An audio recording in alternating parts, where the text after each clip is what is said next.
के 3 पत्रों का भी सेवन प्रतिदिन करते हैं तो हम आध्यात्मिक तौर पर, आज भौतिक तौर पर और आज दैविक फिजिकली, मेंटली एंड स्पिरिचुअली तीनों प्रकार से हम अवश्य ही उस तत्व को प्राप्त करेंगे जिसको कोई साधारण व्यक्ति भारत के बाहर रहने वाला प्राप्त नहीं कर सकता। और एक विशेष बात ये तुलसी है, तुलसी की हो सके तो कंठी या जिसको माला कहते हैं साधारण भाषा में, हम सबको अपने गले में धारण करनी चाहिए। वैज्ञानिक ऐसा मानते हैं कि जिसके गले में तुलसी है ना, तो उसको नर्वस सिस्टम से संबंधित जितनी भी असाध्य बीमारी है, जैसे कि कैंसर आदि गले में हो जाना, तो ऐसे भारतीय संतों का, भारतीय ऋषियों का मानना है कि जिस व्यक्ति के गले में तुलसी की माला रहती है, ये तो सर्वप्रथम तो हमारे वैष्णव होने का प्रतीक, एकदम वैष्णव है। क्योंकि वैष्णव जो विष्णु के उपासक होते हैं वही अपने गले में तुलसी धारण करते हैं। शैव उपासक रुद्राक्ष इत्यादि की माला धारण करते हैं, लेकिन जो वैष्णव है, वैष्णव माने विष्णु को मानने वाले, श्री राम और कृष्ण को मानने वाले, राधा और रुक्मिणी को मानने वाले, ऐसे जो लोग हैं वो अपने गले में तुलसी धारण करते हैं। उसका अलौकिक प्रभाव से सिद्धांत कराकर पड़े है। राजीव दीक्षित भी कहते थे, भारतीय वैज्ञानिक थे प्रोफेसर राजीव दीक्षित, राजीव भाई भी कहते थे तुलसी की माला गले में होनी चाहिए। वृंदावन के आचार्य भी कहते हैं।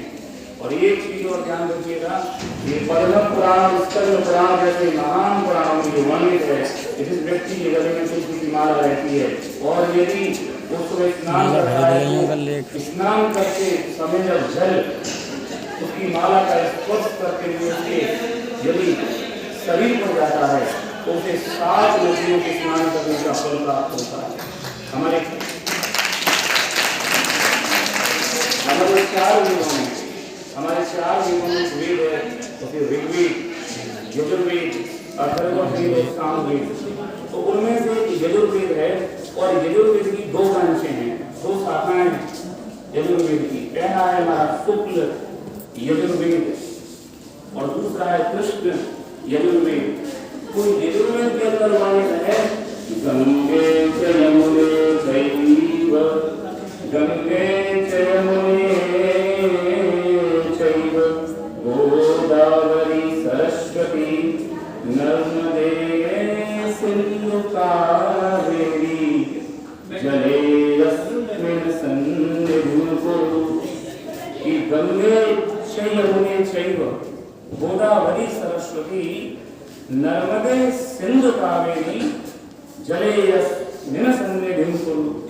7 नदी गंगा, यमुना, सरस्वती, सिंधु, ये जो 7 नदी हैं, तुलसी की माला कोई धारण कर रहा है और उसके तुलसी के एक मूर्ति को स्पर्श करते हुए यदि जल जो है हमारे शरीर को स्पर्श करता है तो आपको 7 नदियों के फल का अवश्य ही भोक्तव्य, प्रथम कर्म शुभाशुभि, अवश्य ही आपको फल प्राप्त होगा।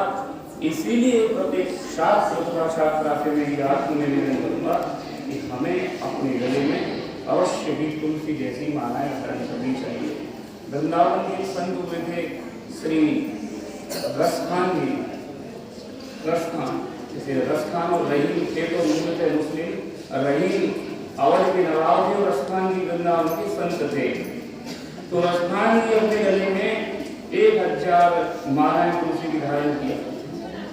ये बात प्रमाणित सत्य कोई कीर्तन की नहीं है, बनाई हुई नहीं है, बड़ा चढ़ा कर नहीं है, मूल सत्य बात है।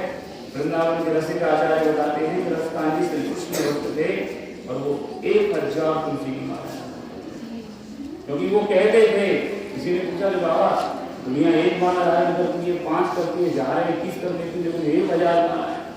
तो रसखान जी कहते थे कि मैंने जिस मानव सभ्यता का मतलब इस मूर्त इस्लाम धर्म के मध्य में कम से कम 1000 मालाएं जब लग जाएंगी तब आत्म कल्याण है। और पद्म पुराण के अंदर तो ये भी वर्णित है कि जिनके गले में तुलसी की माला है वो मरणासन अवस्था में, मरणासन अवस्था का मतलब है कि वो मरने के लिए जा रहा है। भगवान शंकराचार्य के ग्रंथ है भज गोविंदम, उस ग्रंथ में लिखा हुआ है भज गोविंदम भज गोविंदम गोविंदम भज मूढ़मते प्राप्ते सन्निहिते मरणे प्राप्ते सन्निहिते मरणे नहीं नहीं रक्षति दुःखितरणे भज गोविंदम भज गोविंदम गोविंदम भज मूढ़मते।